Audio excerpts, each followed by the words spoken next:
Or you're out of it? I said no. I'm gonna be when I start getting like it's hot and I wake up. I'm like really goofy about That's all stuff. good. We'll do this whole, on the Joe Rogan experience, how they just they talk before it starts, whatever. We'll just do that. Yeah, please. Yeah, we don't need that though. We don't need that. Oh no, I was just trying to get a breath out. That wasn't even. You just trying to get breath out. Yeah, that was a preparing. I'm not gonna do that during the show. Good. Wait, what the? Skype is being a dick. No, no, no, no, no. I like how all this is live right now. Dope. Oh. It's not like it's watching it. Right? Oh. My bad. Whoops.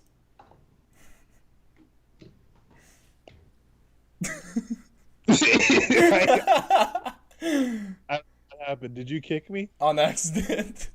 Oh, I was like, I didn't say call failed. What the fuck, dude? It's hot, bro. I Dude, know it's it's hot. stupid hot. It's because I'm hot. You have like 5 seconds to start this podcast before I get into a heat flash. Okay, well, we're starting right now then. Because I can't turn my fan on or it's going here. Boo. All right, just shut up so I can Same. start this damn thing. Bro, just start it. No one's I watching am. I just need you to shut up. Hey, so no one can see me right now. No. it. No. Okay. You can put your I'm dick on camera. It won't matter. I was just gonna say I'm completely naked. That's hot. Sports are back, everyone. Well, sort of. We'll get to that in a second, but this is the 37th installment of the Fourth and Long podcast. I am, of course, your host, Ross Allen, joined by Jalen Johnson and UFC correspondent Blake Campbell. It feels like it's been a while since we've done this.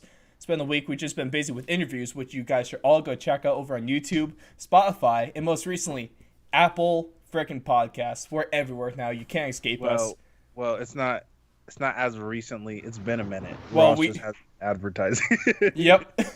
But we have, of course, NIU All-MAC player Boomer Mays, who's on the show. Great interview right there. Great young man. He's going to be a great talent in the NFL coming up in this season once he gets signed to the one of them 53-man rosters. Then also we had head striking coach of Team Legendary. Alpha Male, legendary Team Alpha Male, Joey Rodriguez. That was a banger as well. We talked about a lot of the good stuff, especially UFC judging and UFC Jacksonville, Anthony Smith. All that good stuff. Got the scoop in the future of Team Alpha Male as well. But today, we're going to talk about the return of some sports and the uncertainty of another. But most importantly, let's start this off, Jalen and Blake. The Last Dance. Those 10 episodes were amazing. Great TV. Probably one of the best things ESPN has done in, I don't know, a long ass time, because ESPN's kind of sucked. But at least the only redeeming quality by ESPN, this series and the 30 for 30s. All good stuff. Yeah. But Definitely. what I want to talk about today is how damning and how bad this 10 episodes, this mini-series and documentary, how badly it affects LeBron James and his legacy as a player. I used to think of LeBron James as really close to Michael Jordan. Really close, I used to have yeah. the opinion. I used to have the opinion that if LeBron James did this before LeBron, if they were switched in time, that LeBron James would be seen as the GOAT. I no longer think that. Not at all. Michael Jordan is easily, undeniably, always will be the GOAT of basketball and one of the greatest athletes that this world has ever seen and will ever see. For sure. My whole thing was I've always thought Jordan was the GOAT. Jordan's undoubtedly always been the GOAT to me. The one argument I've always had of anybody being the GOAT over Jordan was Kobe, because Kobe almost did exactly what Jordan did, just a little bit differently. But it was just, I think the main reason people, other than LeBron is great, don't get me wrong. I think the main reason a lot of people today argue that LeBron is better than Jordan is because we've watched live repeatedly, week in, week out, year after year, growing up. LeBron James on the court. A lot of us have been able to see him in person at least one game. It's just the fact that we can see him and watch him on a daily and kind of be a part of his journey has made us see him. There's great things that he's done, made them look amazing. 100%. And then Jordan, it's like, well, that happened in the past. I didn't see that. That's old. The game's changed, and so it kind of makes it look like whatever. Mm-hmm. Like everything looks harder back then. I mean, everything's gonna look easier back then because you don't have to go through it. Right now, LeBron is right here in our face. You see him. He's still great playing. Jordan, now he's old. He owns a basketball team. He's not in the same shape he was when he played basketball. He looks less intimidating. LeBron still looks intimidating. So I feel like you see him side by side now. You're like, of course LeBron would beat him. But I think if they had a career at the same exact time and Jordan did what he did, LeBron was doing what he did, Jordan would still be coming out on top, in my opinion. Yeah, Blake, what do you think about this?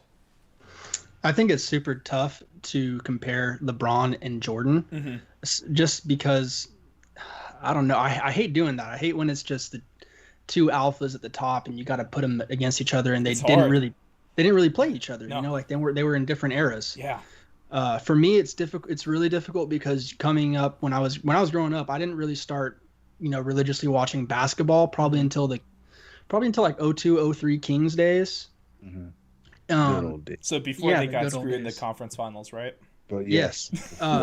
So it's really hard for me to kind of go back and lean on, experiences and like memories for comparing those two guys. Now, if you've been alive for 40 plus years, sure, you have a wealth of knowledge and experience to lean on. But the main takeaway I had from The Last Dance was just where Michael Jordan was willing to go mentally. What he was willing to go through, and basically what he was willing to go through to get to where he ultimately wanted to be, which was the best ever. He was consumed by competitiveness, and that's something that really resonated within me, because I'm a super competitive person as well, whether it be just making our UFC picks or playing sorry with my parents. I always want to win. And so seeing someone that was, now I'm not saying I'm Michael Jordan level, but I'm just saying it's cool seeing someone that was just as, I don't know a better word, but demented, I guess you could say, as I am when it comes to winning stuff. Like I'm literally playing Candyland as a kid, thinking about like, okay, what's a way I could cheat right now to try and win? Like I'm definitely not trying to catch this L. Hey, it's all good because as Jalen knows this guy, one of the greatest coaches I ever had, Coach Holdridge. He said the magical words. Oh yeah. If you ain't cheating, you ain't trying. Hey, but where did that come from? The Raiders. You ain't cheating. You ain't trying. And then who took that from the Raiders and Holdridge? The Patriots and Bill Belichick. Yeah, and then they just went. They went overboard with it. The Patriots just went way overboard. Yeah. They took it to the Super Bowl. You're not doing it right. You were stop. Come on, jeez, come on, Patriots. You can't do that. At least hopefully they're not gonna be able to do that anymore. But my biggest thing about Jordan, my biggest takeaway of why I see him is so much better and why now. Yeah, nope. I'm saying Kobe Bryant is better than LeBron James. And I'm putting those two above him because LeBron James, I will say that he's more physically gifted. He's more physically dominant than Michael Jordan and Kobe Bryant. But the thing that really sets Michael Jordan apart, Kobe Bryant apart, and LeBron James apart, it's what you saw time and time again in that documentary is the fact that if Michael Jordan wanted to win, he's going to find a way to win. He'll literally will himself and his team to victory. And that's something that you can see that in many examples in Kobe, some examples in LeBron, but no one has that killer instinct like Michael Jordan does. Yeah, and it comes down to, let's say the media didn't show the off-court side of basketball. Players, you didn't hear about them unless they're on the court. I think the argument would be a lot closer between those three. Those three would be a lot closer if it was just on the court, what they did on the court, no locker room stuff, nothing, just stats and on the court. Then I think it'd be a block closer for me, and then it'd be up for debate. I would understand, but for me, with the off-court stuff, it's it's a totally different aspect when it comes down to that. It's the teammates that they were, them staying with the teams that they were on. Mm-hmm. Like Jordan, other than his 2 years with the Wizard, I believe it was only 2 years with the Wizard, was really dedicated to the Bulls, making the Bulls better. Mm-hmm. Kobe dedicated through and through with the Lakers all the way through. And then not even just because LeBron left, but he's kind of built teams Mm-hmm. around him to help himself win. Mm-hmm. Jordan's like, okay, I got you. Okay, I don't mind. I'm gonna play through the team. Jordan was more of a team player, in my opinion. Jordan was a way better team player than the other two. Obviously, people are gonna come down to the stats. LeBron has more assists and Kobe has more assists, but it's a different era of basketball. Yeah, exactly. There wasn't all these passes. Mm-hmm. The scoring marker wasn't as high as it is Right. now. Back then, if you saw somebody drop 130 points, you'd be like, what the hell happened? And nowadays, if that happens, you're like, yeah, they were just shooting a lot of threes this week. I think just one last thing that people should take away from this, and this whole documentary, is how great of a coach Phil Jackson is, because what other man could have used, kept all those different personalities, time Jordan, Pittman, Rodman. What other man could have kept all those guys together and make that team successful, let alone just dealing with Rodman himself? So yeah, Rodman alone is a task. Definitely, it is. Great documentary though, and man, I would love to see some more stuff like that. Maybe talking about different teams. Who's next? Who's next for a documentary like that? Kobe. You gotta go Kobe. Nah. They already said they have one in the works. I don't want to sound like a bad person, but it'd be hard to get all those kind of talking pieces that we had with Jordan. Well, they said that it was kind of the same situation with Jordan. Did you know how the whole Jordan documentary thing came into play? Not exactly. Well, the whole Jordan, from what I've heard, the whole Jordan documentary came into play. They kind of had already done a lot of the interviews and stuff like that, but Jordan kept saying, no, I don't want a documentary. No, I don't want a documentary. But they had already been storing all of this information and videos and stuff like that for years since he started. And then Jordan kept saying no. And then I guess in 2015, I believe, after the Cavs won the championship, they asked Jordan again, like, Jordan, are you ready? Can we do it? Can we do a documentary? And he finally gave in and said yes. So the reason I say you can do a Kobe documentary is, you think they got this stored up? Yeah, I think there'll be less of Kobe. But first of all, I think they probably got a good amount of interviews when they did his Jordan interview. I think they probably were smart enough to be like, hey, let's get some extra stuff. Right. That's fair. That's cool. But then also, I'm pretty sure that they have enough with his long career and all those teammates that they'll have enough. It probably won't be able to be that whole, it won't be as sentimental with Kobe not being able to do his part. But also, I think it might be for the better, because if they just do like a copy of The Last Dance, it's not going to be as good. They got to do their own thing with with Kobe. And I don't want that. So that's fine. Yeah. But moving on from that, like we said at the beginning of the show, the NFL is back. Sort of. Well, it's weird. So a couple days ago, it was announced that minicamp for rookies would begin in June. But then after that, like pretty close to after that announcement, NFLPA President J.C. Tretter, the senator for the Browns, he tweeted that nothing has been agreed upon. Don't listen to anything. If anything happens, they'll say it happened from themselves. So, I don't know where this report came from. Who made this up? The main thing I've heard so far is that the players going to rehab are allowed back in facilities right now, and trainers and stuff like that are allowed back in facilities, obviously, to deal with the rehabbing players. But no coaches are allowed. So, I mean, that's a step in the right direction. So, I don't think anything's not possible. Well, the thing is, NFL owners are saying that they fully expect people to be in the seats when the season starts, and they're expecting like full stadiums, which is very promising news to me, to NFL fans everywhere, especially because I'm trying to go to a preseason game this year. cross my fingers that's still going to be able to happen. Who knows at this point, though, because they should give everybody who had bought a ticket to the draft who couldn't go, they should give them free 2 games of tickets. Oh, yeah, give it to Blake. Choice. Give Blake something. Give Blake a game at the new Raiders stadium. Dude, prices are just astronomical. Well, for nosebleeds, like the cheapest I could find was like $700 something. Ouch. Yeah. So I could pay for. I'm not going this year. I can do a full trip and a full weekend thing with the Broncos game for preseason at least for $300. It's all the PSLs, though. It's the personal. I think that's about as much as mine's cost. Yeah. That's brutal, dog. That's brutal. There was a rumor going around that if stadiums were to be empty, no fans, that NFL teams would be selling advertisement seats. So you could pay for an advertisement to be in your seat. You can buy a seat based off of where it was, and you could put an advertisement. Well, that's just being creative. Following guidelines. That's just another way of making money. Like what the Dolphins do right now over at Hard Rock Stadium, they're converting it into a drive-in movie theater. Mm-hmm. Which all I'm saying is that the first movie they better be playing there is Ace Ventura. Has to. I think that's a rule. That should be a rule for sure.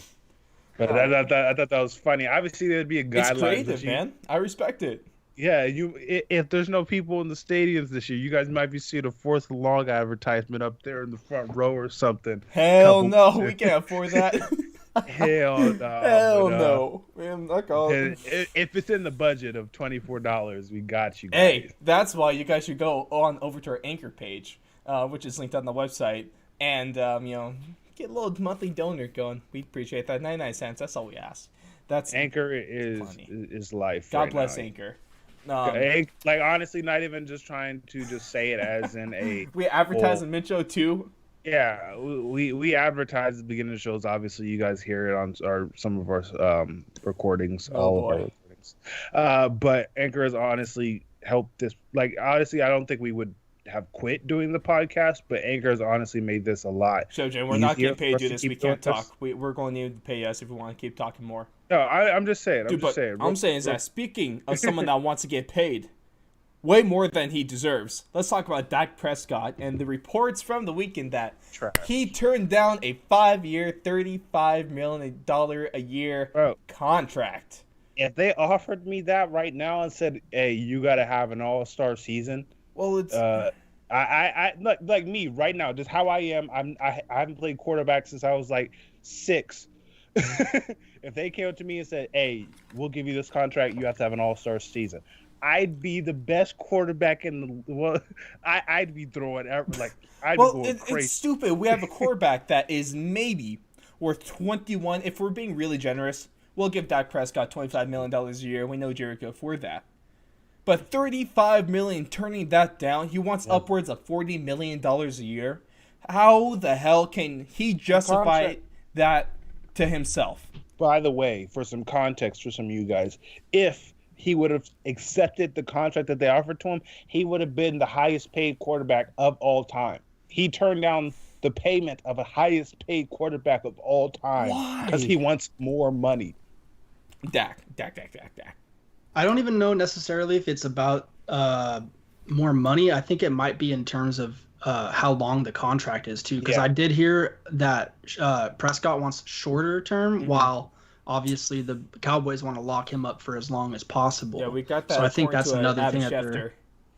Yeah, and I think that's another thing they're disagreeing on. So that's going to be really tough for them. But I totally agree with you guys. I don't think he's number one quarterback money, but that's just how the game is played, you know? No, unfortunately, and I don't even think it's Dak Prescott really playing the game as much. I'm sure he's saying, yeah, do whatever you got to do, but it's really his agent and, whatever general manager, owner, whoever's, probably Jerry. Yeah. It's those two going back and forth, and it's going to be really tough. They both need each other. The Cowboys aren't going to be in a better position without Dak, even with Andy Dalton there now. Let's be real. No, dude. No. Let's not trash Dak too bad, bro. Like he's a good quarterback. Dak Prescott is a good quarterback. I would take him over probably 50, at least half. I would take him over half the league. I would definitely take him over Drew Lock. I'll tell you that. And Yeah, I think that 35 is I would have taken the 35 Oh, to be completely should. honest. Everybody would take 30. Most players He's in got the his NFL would reasons. take 35 yeah, mil. he's got his reasons, and I can understand that. But man, there's countless times where a quarterback has been paid more than they deserve. It's all about timing. Timing is what comes down to these big contracts. Yep. Like one of the better examples is Joe Flacco. Won the Super Bowl. Then he gets his big ass contract because of that playoff run, that Super Bowl. And then what have we seen after that? Shit. Nothing. Trash. Eliteness. Nothing. That's what we saw. We Sorry, saw elite. eliteness after Elite. that. Joe Flacco saw is elite, Joe and Flacco. you can't tell me otherwise. My whole thing about this whole Dak Prescott situation is you have to kind of look at the situation, and yes, they say know your worth, but at the same time, you have to know you are not the top Right. or top 5 quarterback in the league, and you have to look and see, okay, the next couple of draft classes that are coming up are filled with some guys who could do a couple of things better than I can, just raw talent wise. Obviously, the leadership in the NFL play is gonna come down the road, but there's a lot of guys right now in these upcoming QB classes that look pretty nice. Right. Dak And just if has I'm to take the being- money. Yeah, and if I'm being a little picky on the prices here, and then they're like, okay, we're just gonna franchise tag you next year again, and then we're gonna draft some guy behind you, and then we're just gonna let you go. Now you're gonna have to take a Le'Veon Bell deal. You're gonna get like $6 million a year, and now you're gonna be pissed that you didn't take $35 million a year. Awesome. So that's just my opinion on it. He's gonna end up missing out on money because of some rookie. Exactly. Dak has to take the money now, and he has to take this money. Great contract, considering he's not even the most important player on the Cowboys roster. If you tell me I'm getting $35 million to Zeke. hand the ball off to Zeke, bro, I'm handing that ball Bro, to Zeke. especially I'm behind not- the O line, Dak is I'm not the protecting- most important player on the Cowboys. He should take the Bro. money. The Cowboys super generous for even giving him this much, offering him this much, and I don't know what's happening. But I think all I had to do was hand it off to Zeke, bro. Every single time I'm handing it off to him, I'm whispering in his ear, "Thank you." right. Man, one guy that needs to take handoffs though, and he's also looking for some more money, is Devonta Freeman, former Falcons running back, has threatened to sit out this season if his number is not met. One offer he's already gotten. He's already been publicly confirmed that he got a $4 million 1-year contract offer from the Seahawks, who are looking for some more backs. But I think Rashad Penny's likely not going to be available week 1, so they need some more depth there. And also, Devonta Freeman is a good RB1 for that Falcons team. My question: he's also drawing some interest from the Jets in the Eagles. I think it'd be great if they're on the Eagles. But my question to you guys is: does he end up playing week 1? And if he does, who is he playing for? I think this one's really tough because running backs, they're getting kind of the short end of the stick nowadays in terms of just when they get at the negotiation table. Unless you're Gurley, I guess. So they just don't. Well, yeah, they don't really seem to have the leverage that quarterbacks, pass rushers, all the premier positions have. Now, don't get me wrong. I think running back is an insanely important position. Yeah, without a doubt. But I feel like nowadays people are thinking, hey, let's just give the new guy, let's give our rookie we drafted this year a chance. Let's give the guy in free agency that we just signed. They think that they're a little bit better, a little bit easier to replace. And Devontae, I think he might be doing kind of a little bit of what Dak is doing and overvaluing himself a little bit. It's easy for us to say from the sideline, and I definitely don't fault the guys because think about it, dude. Like, that's a tough position to be in. Like, you're already like one of the best players in the world just based on percentages, and then you're trying to get a raise, but everyone's gonna try and compare you to your peers, which is fucking tough. And you're in the public eye, so you're gonna be scrutinized, and everything's gonna be in the public. So the negotiations could possibly get nasty here and there. But for me, if I had to put money on it, I think if Devontae wants to play this year, he'll be playing this year for someone. But if he's in it because he needs money, then he might sit out a year. Who knows? I think that he'll be playing somewhere though, and I think that if he's smart, he would choose a contender. That Seahawks contract would be rock solid. If we talk about Well, I don't know why he Seahawks didn't signed- take that, man. the That would have been Seahawks a signed great Carlos deal. Hyde. yeah, but I'd rather Freeman than Carlos Hyde. Yeah, but you're not gonna be like, oh yeah, he said yeah, no, you gotta go. The thing with Freeman though is he's been kind of often, oft injured, I would say. Yeah. So that's another thing he has going against him too. It's kind of Carlos hot and Hyde. cold, right? Carlos Hyde looks like a little bit better, a little bit lower risk of a signing right now. You can get him He for didn't cheaper do as too well. bad with- No, Carlos Hyde's a good running back. But this whole, I'm really curious to see how this situation progresses. I see him on the Eagles. I see him on the Eagles. Playing week Jags. 1. Jags. I think the Ooh, Jags replace are gonna Fournette. trade Fournette, and then they're gonna have to sign somebody, and Freeman's the best choice right there. Well, there you go, right there. That sounds good to me. Let's talk about something stupid that the NFL is Alright. thinking about. I had some words on Twitter, which you can follow at Fourth Long Radio. Great stuff right there. Great account. Good Great follow. stuff. You should go right now. But the NFL is testing new face masks. They're looking to using like a form of surgical or N95 material. Are we going to see like a? We've seen like Justin Tuck. He had that face mask where it's just bars everywhere, and so like hardly any holes in there. It looked badass. So, but I've worn a helmet with a face mask like that. That shit's heavy. Yeah, Dude has a it's strong really neck. bad on the neck. No. Yeah, you gotta have a strong ass neck. And then like to when do you're in that. when you're down in your stance too, it's hard. I don't recommend it. Definitely It's kills impressive to time. be able to play as well as he did with a face mask like that. Honestly, it looks badass, not functional.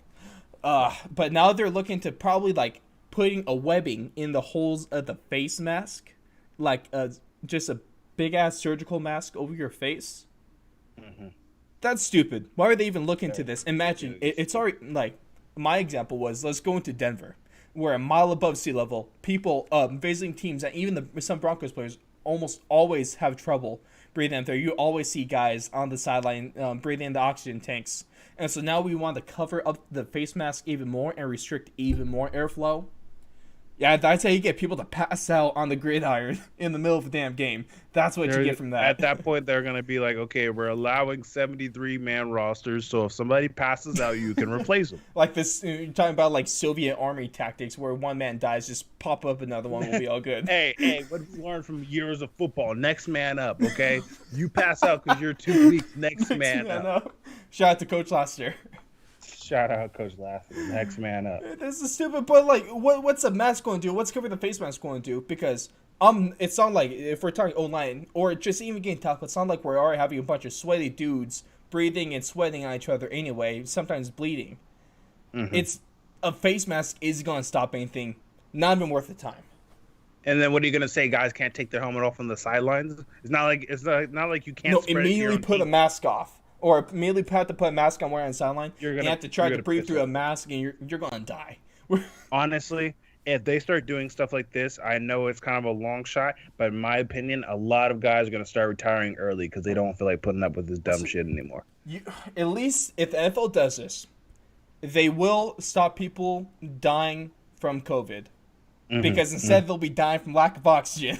Exactly. It's a trade-off.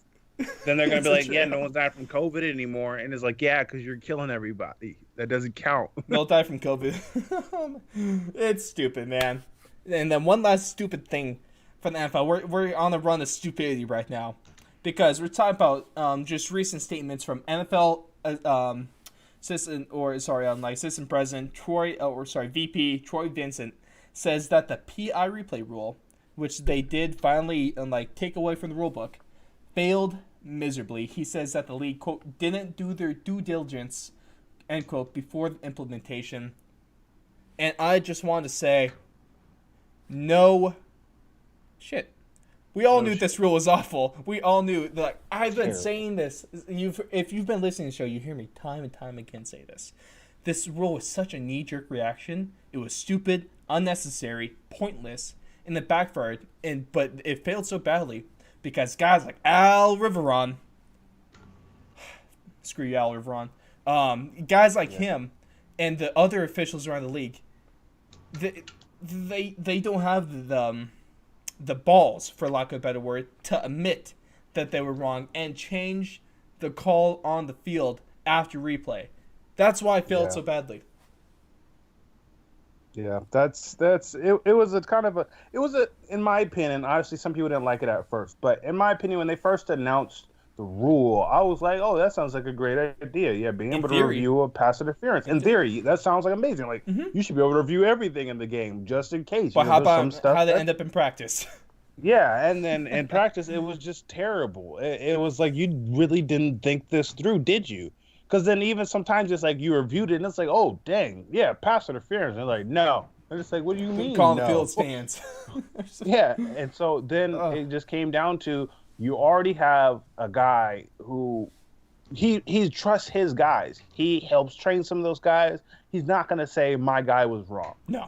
That's where you went wrong. It's you because have to, NFL is their officials are Yeah. cowards.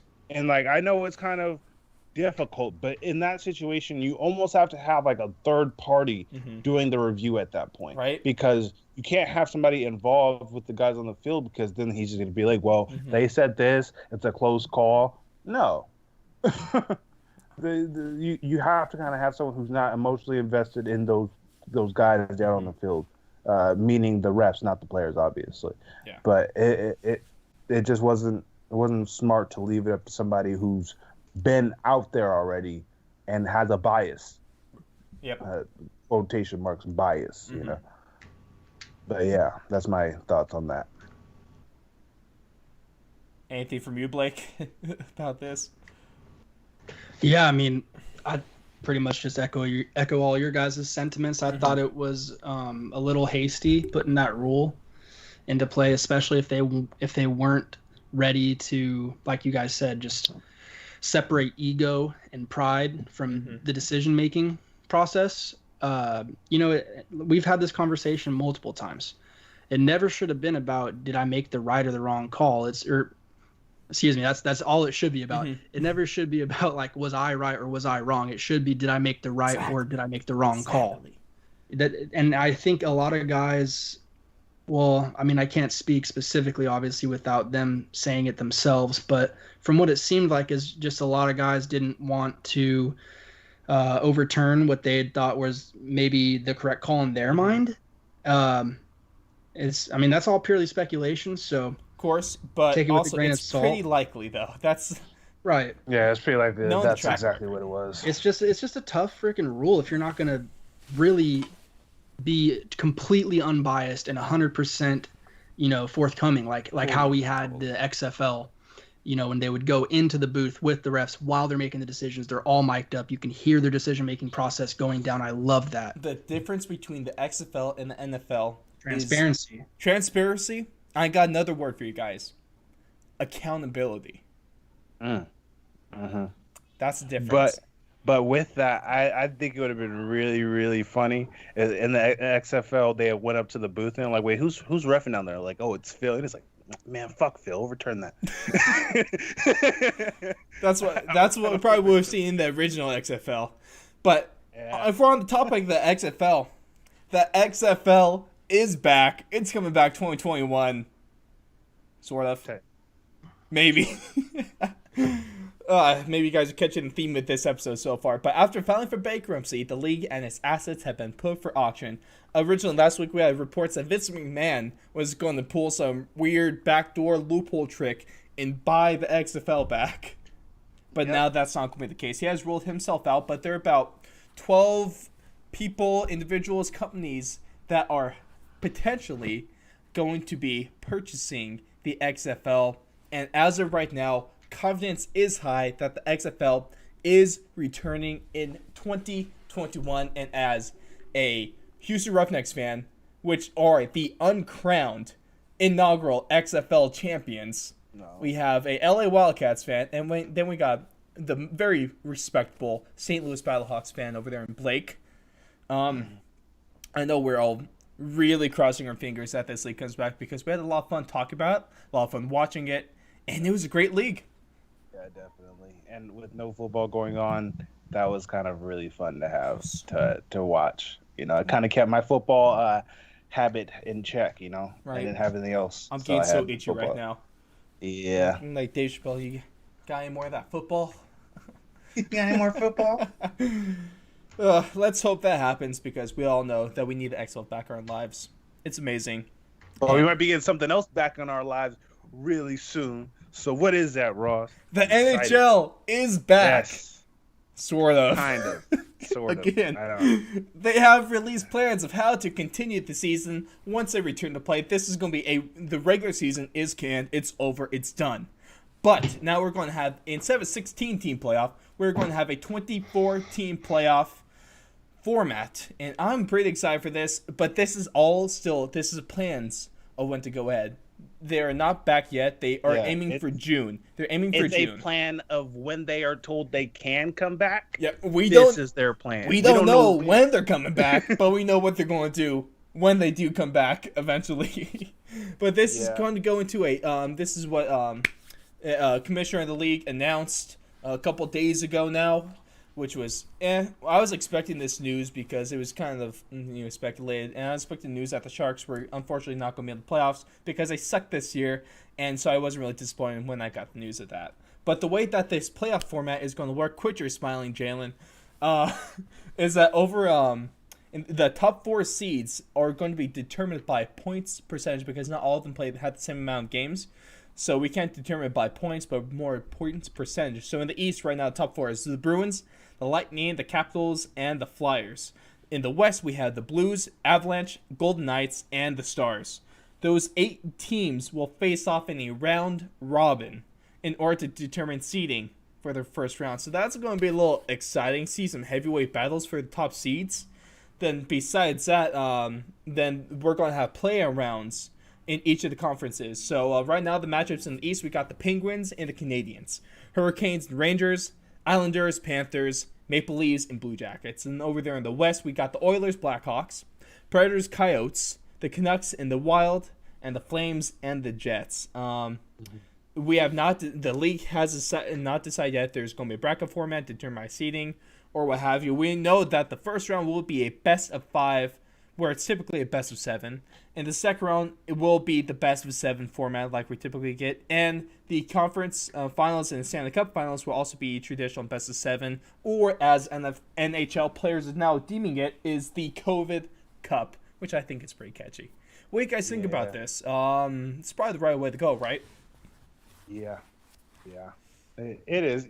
I'm happy that they've kind of given teams closure, even with announcing that they're not going back in the regular season. Mm-hmm. They've kind of given the teams that know they haven't made it the closure to, okay, now we have to think about, what contracts. All right, now let's move into the off-season. Yeah, let's move into off-season. Let's figure this out and get this started, because a lot of teams, they haven't been able to really make a move because you don't know, okay, do I want to keep preparing to, maybe we can make a comeback? I like those teams like the Sharks. It's good that they know that the season's over. Yeah.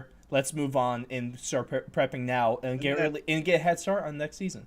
Also, it's kind of good for the teams who are not, obviously trying to look at the bright side of things. Obviously, you want to make playoffs. You want to have a shot at the championship. But a bright side for the teams that didn't make it is they get to watch these guys who are on their last year of a contract, who they might be going after, and they get to watch them play. Why? They don't have to worry about their team playing. Mm-hmm. I can watch this guy play pretty much if I was recruiting him, for a draft or something. I can watch him without having to just watch film. I can watch him, and do I think that guy would fit with some of the players on our team? And so it's kind of an upside for them. They can kind of get to watch their maybe future players on their team play and see their strengths and weaknesses. That's a good point. Game plan a little bit. So that's a bright side for them. Back because the Stanley Cup playoffs are the best playoffs in all of professional sports. The Stanley Cup trophy is the most prestigious and hardest trophy to earn in all the sports. I really want this back. The one thing that I'm bummed out about is that hopefully he'll be back next season, because I don't want his career to end on a season like this. But Joe Thornton, longtime player, he's top 100.5 NHL player of all time. If you know, you know. Hall of Famer. He's top 10 in points, like top 10 in assists. Great guy. Even Jalen can admit that as a Golden Knights fan. It's hard not to like the guy. It's hard not great beard as well. Amazing beard. Yeah, when there was talk about him maybe getting released and that there was a chance the Golden Knights might sign him just because they wanted to give him a chance at a title, Is it I was like, I don't mind. Yeah, I was like, I don't mind. I wouldn't mind. I don't think anybody would mind having him I there. want him to get a cup. He deserves it. But the Yeah, thing is, he can definitely still deserves play. the cup. So I hope we haven't seen the last of him because he didn't really get a proper send off, one that Yeah, a player of his caliber deserves. I So think I'm he hoping- definitely should do a kind of pull like a Kobe situation, announce, okay, this is my last year, and have like that full But year. what's of crazy kind is that this dude's 41 and he had a good season this year. yeah, he had a pretty good season. That dude doesn't. It's phenomenal. There's a lot of bright sides to this. There's some negatives to the season being over, but we can at least agree that we want hockey back, and this is probably the best format to do it.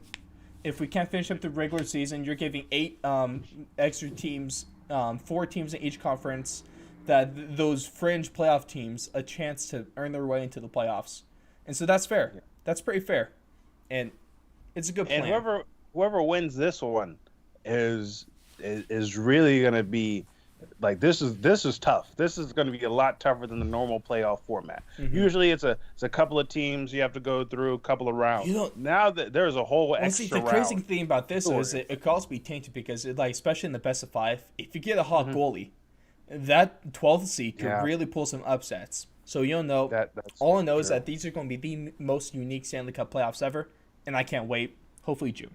Can't wait. But you guys, another league is back. Maybe. Maybe The kind NBA of, sort of. has kind of maybe released plans of how they're going to do stuff, sort of, when the league eventually gets back, maybe. Yeah, maybe. I don't know. There's a lot more maybes in the NBA than any. The NBA and MLB are. It could be neck and neck right now for the least prepared for to restart the season right now. Jalen, what we got in the NBA though? So NBA right now, they're thinking of kind of like what the rest of the leagues are thinking, other than the ones that were already started that had to stop, are thinking. They're thinking about just going straight into playoffs.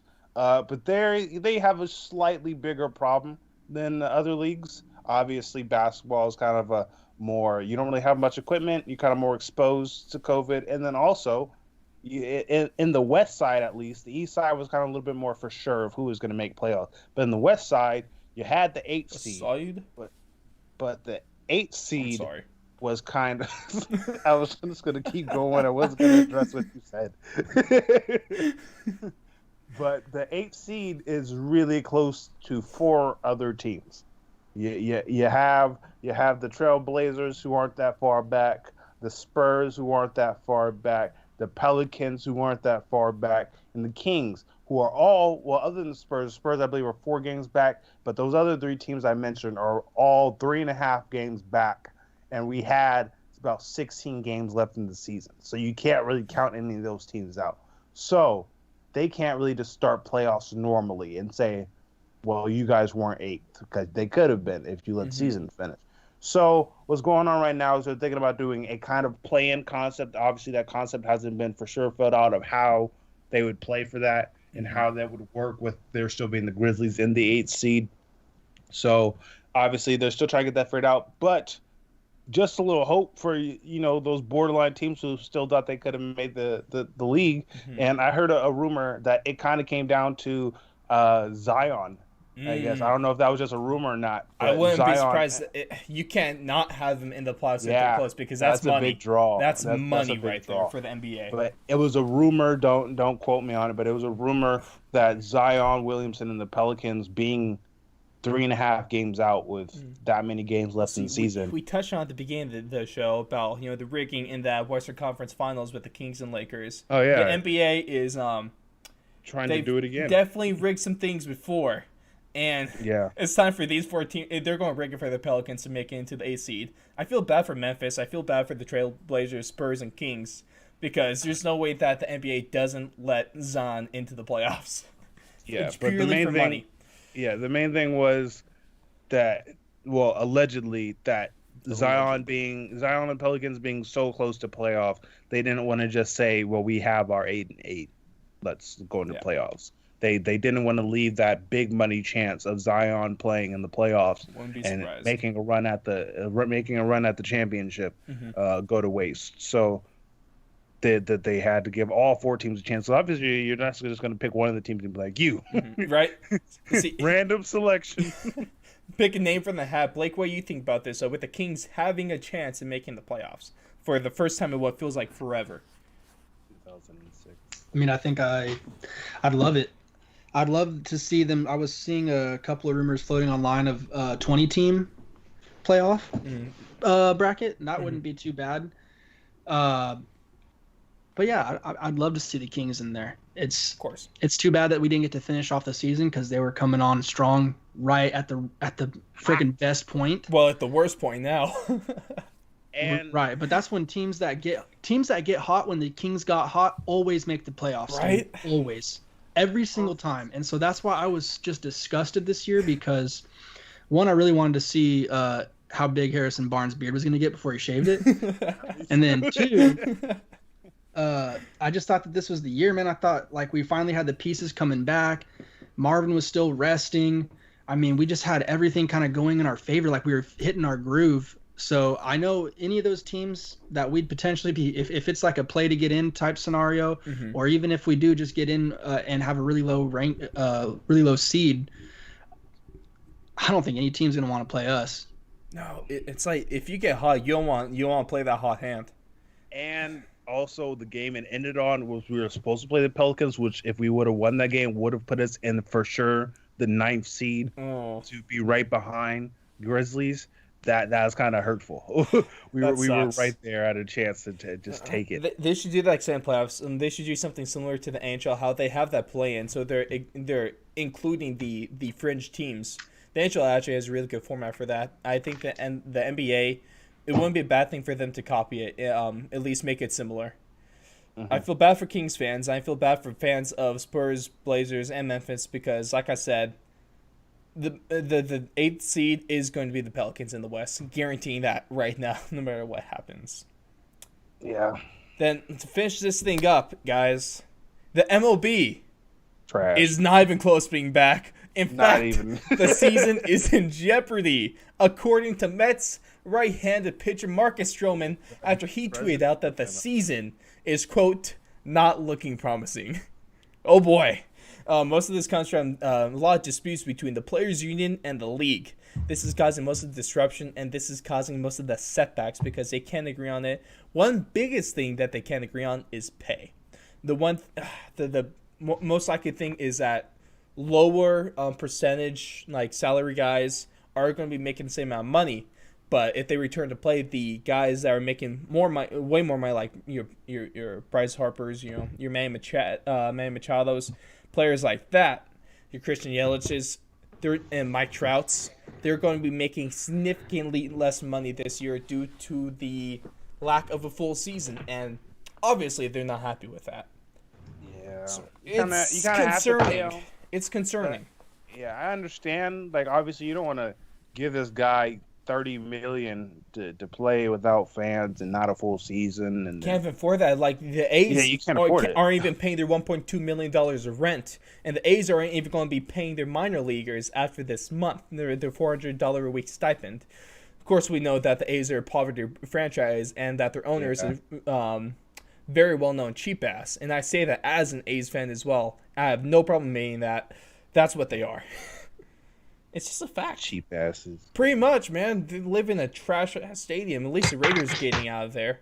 The Giants still suck, though, Jalen, so it doesn't matter. Giants still suck, so it doesn't matter. The A's still have a third baseman that has back-to-back platinum gloves. That's all that matters. But the funny thing is, if we're talking about pay, though, the highest paid player this season, if it does come back, is going to be retired Prince Fielder. After the adjusted salaries for the shortened season, he will be the highest player this year. He hasn't played since 2016 when he retired, but he's slated to earn the last $24 million of his contract in 2020. Wow. I love that. That's the contract Dak's looking for. Dak Right? Prescott is definitely looking for getting paid for not playing. But you guys, how nice would it be to be retired but still raking in 24 million? 24 That's my M's. 24 M's. That guy, yeah, he did a good job. Him and his agent did a good I want job. his agent. Hey, let's I get want his his agent agent. for the show, man. He'll find a way to make us money. What happened? I can get you $50 an hour. Bro, give me that, please. That's crazy, though. Obviously, people are going to be happy about that, but shout out to Prince Fielder for playing the system and playing it well. So that's damn Prince Fielder. Hell yeah, dog. Get your money, man. Get that money. And the guy that still wants to get his money, the 46-year-old pitcher Bartolo Colon. He still wants to play. GOAT. The boat. We'll call him the boat. The best of all time. Best of all time. That's a Blake Bortles stat. That's like Eli Manning. Eli Manning is not the GOAT, but he is the boat.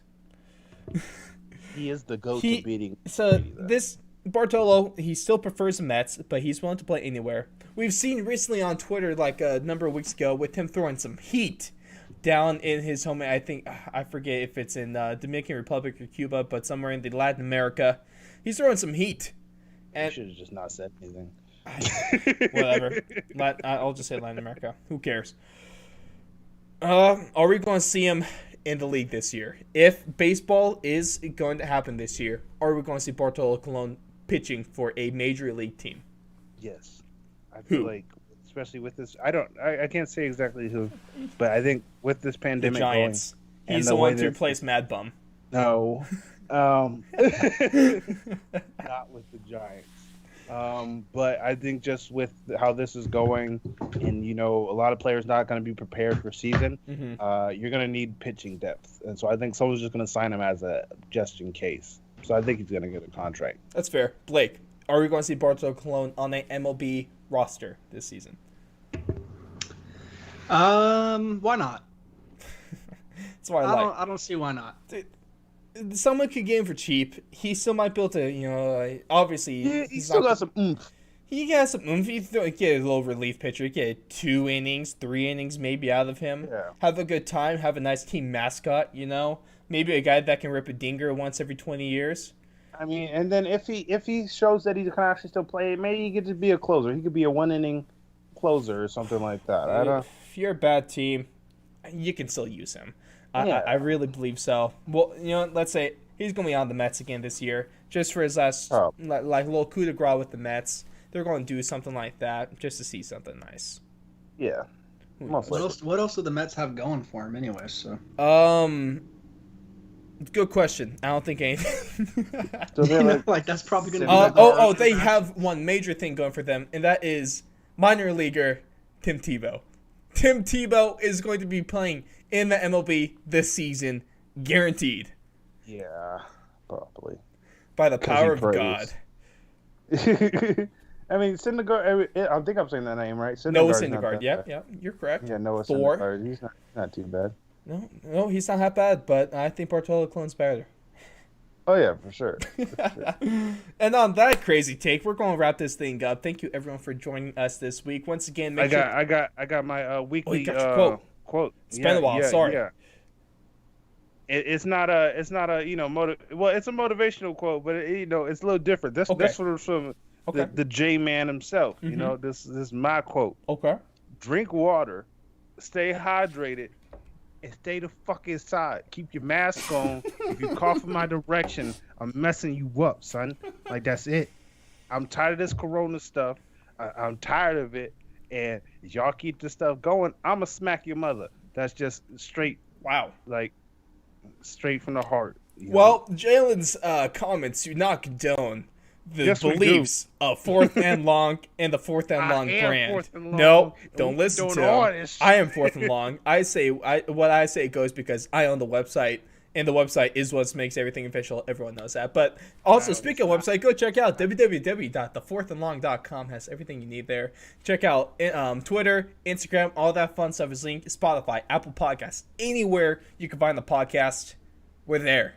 We're there. We're on there like swimwear. And check out the interviews. Boomer Mays, Joey Rodriguez. Great stuff. Great people. Great interviews. You're going to want to check that out. But we will see you guys when I guest star in Jalen guest star on a very special crossover episode in edition of the Fourth and Long podcast. We'll catch you guys later. Peace. Wear a mask. For a mask. It's so fucking hot in here right now, bro.